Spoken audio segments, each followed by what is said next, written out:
Each year, we conduct a youth-related survey, a kind of a state of the youth survey.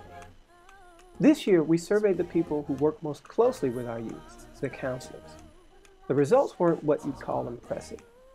We asked the counselors to tell us about how they perceive the youth, using a few true-false questions.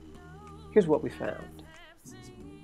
We asked about the youth's attitude, whether they were horrible or whether they were good. Overwhelmingly, what we found was that the counselors didn't believe that they had bad attitudes, and that was good. But next we asked about whether or not the youth seemed to want to listen, and we found that 75% said that this was a problem. We asked whether church had influence on them. Unfortunately, the overwhelming majority believe that church has little influence on our youth, based on what they could see. And as to whether the youth wanted to change, sadly the story was about the same. 75% said the youth don't seem to want to change. So we asked whether they had a good foundation, and perhaps this was the saddest result of all, because 88% said that they don't seem to.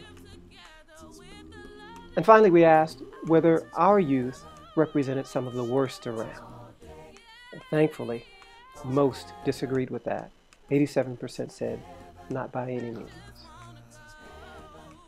Jesus once asked his apostles how he was perceived. They reported that people saw him as someone totally different from who he really was. We suspected the same was the case with our youth. Obviously, there was a gap between how people perceive our youth and how they perceive themselves. The question we had to answer then was, how do you close that gap?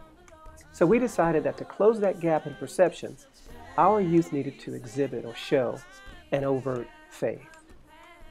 Overt faith is a faith that is open or seen outwardly. It's obvious. It's not a faith that is covert, meaning hidden or unseen. And as a way to develop this kind of faith, we took our youth on an evangelism mission trip. We took them outside the greater Nashville area where congregations of the Lord's Church, represented by the red dots on the map, are numerous. We took them south to Hawthorne, Florida, a town with only a fledgling congregation of the Lord's Church, a place where the next nearest congregation is nearly 40 minutes away. This is our story. What if the congregation that you're a part of now wasn't there, and you didn't have a relationship with the Lord? What would your life be like? Where would you be? That is what these people in Hawthorne are living. And I know, we think of missions and we think, well, we need to go to Africa, etc., etc. There are people in the United States who don't know what the Church of Christ is. There are people, of course, in Nashville who just have not been reached. There are people, of course, where we're going who haven't been reached. And my hope is, in fact, I'm pretty confident that we'll realize this. Realize meaning it'll materialize. I think that what we're doing, what we're exposing these kids to, is going to have a long-term effect on them and consequently on the Lord's church. I think, and I'm not going to set the bar low to say, well, if at least one, but I know at least one will get it, will understand how important it is that we evangelize, how important it is that we take the simple steps to go and talk to people. And maybe they'll come back and do it where they live. I'm pretty confident they will.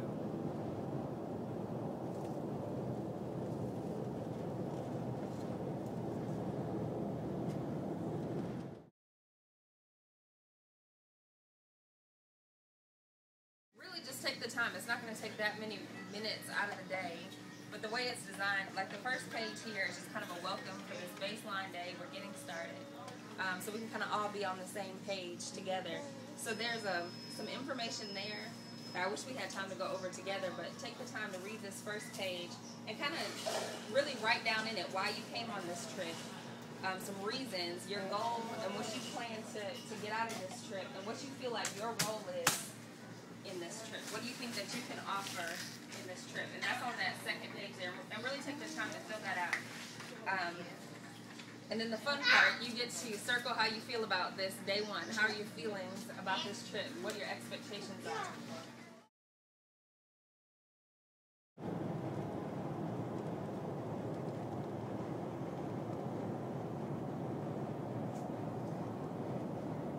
So it's like 11. We've been traveling about 12 hours now, and we I don't know, 10 minutes ago made it to Florida, to the Florida line.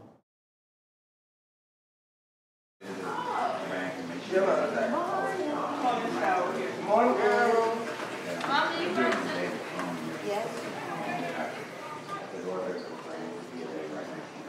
Morning, Daddy. How you? Yeah, all right. How you doing? This is really, but how many people are members We have 14 members. that become every Sunday and Wednesday? Basically, yes. Basically, years we had to go from building to building because we was renting. People would turn against us. The city commission didn't let us meet. It's really been in a town that doesn't know anything, and you're teaching the truth like we are, and you telling them what they've been doing all their life is wrong. It's not a very acceptable situation, and so that's what we're dealing with. Invite you out and just get you acclimated to the church that's going on down here. I have to ask my pastor because I attend the church in Gainesville. Yeah, well, come visit. It's all right to visit. He didn't want to hear it, did he? He's like, I don't do that. Oh, scary crazy. Oh, man. The goal has been this past week, of course, always to lead someone to the Lord, have the soul saved, get them added to the Lord's church. But also with that, we have, again, touched bases with this community, which, is oblivious to many things concerning God's will.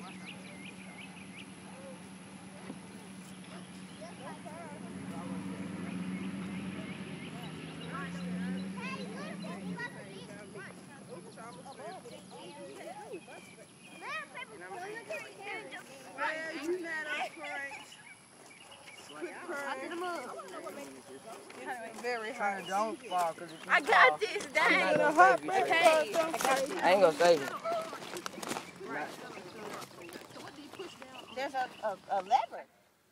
Spiritually, I'm not where I should be, meaning that when I first got baptized at, I think I was 14, 12 or 14, between those ages, I was more enthused with the fact of being baptized and more hands-on in church and absorbing more of the information that I was learning rather than what I do now at 16. It's like, it's church, I'm here, so be it. So I'm not where I used to be, and it's like, now that I realize it, I know I want to change it, because it's like, if I was that way when I was 14, why can't I be that way now? My name is We're having a gospel meeting through Monday through Wednesday, and it starts at 7:30. And we just whenever you can come. The thing that helped me do better is actually the preacher here at Hawthorne Church of Christ. He's so persistent. It's actually like, I look forward to that, and I should be that persistent in life to do what I need to do instead of what I shouldn't be doing. I'm not really interested in this, but thanks. Okay. Thank you. If you need a ride, you can call this number at the bottom of the paper. What church you go to? Hi, how you doing? Put me in my church. New Hope? Oh, okay. Like when we had to do our reflection, I was writing, and I chose to write about Brother Joe because it was like him and his wife's mentality was just like unbreakable. It was like they dedicated their life to the church, and it was like maybe when I get home, I should be more like them and try to do my best and do more than what I'm doing right now. A statement was made to me some years ago that if we don't watch out here in our own nation, other people from other nations are going to have to come here and evangelize us. So I've taken that to heart. And so, that it's a small church, and they don't have a lot of help, and they're so humble and thankful, that we came. And I kind of feel bad for them, I kind of feel bad for them because, so many people that's in this area that could really, contribute to the church. The youth that came down from Ramsey Street, I'm really pleased to see them from their first arrival till today. I saw great leaps and bounds in their spiritual desire to want to work. The group we have now, they have really grown. This trip, they really amazing this trip because they have really been asking questions. They've been going out there working. They haven't been complaining, and it's just they really have grown. They may not see it, but if they plant the seed, and the young students here that are coming through, they can come back with their families one day and say, I was part of that work. I knocked on doors in Hawthorne, and I can see the results of my planting, as the Word of God tells us to do, is plant the seed, and others come by and water it, and the growth is potential. So it's very, very reminiscent. It's been heart-filling for me to see this. And their confidence grew, and that was very important. I watched their confidence grow. That's very important. They didn't shrink. They really had enough to push forward. Yeah, they were good, really good. Enjoyed them, inspiring. Give me enough fuel to go another 10 years.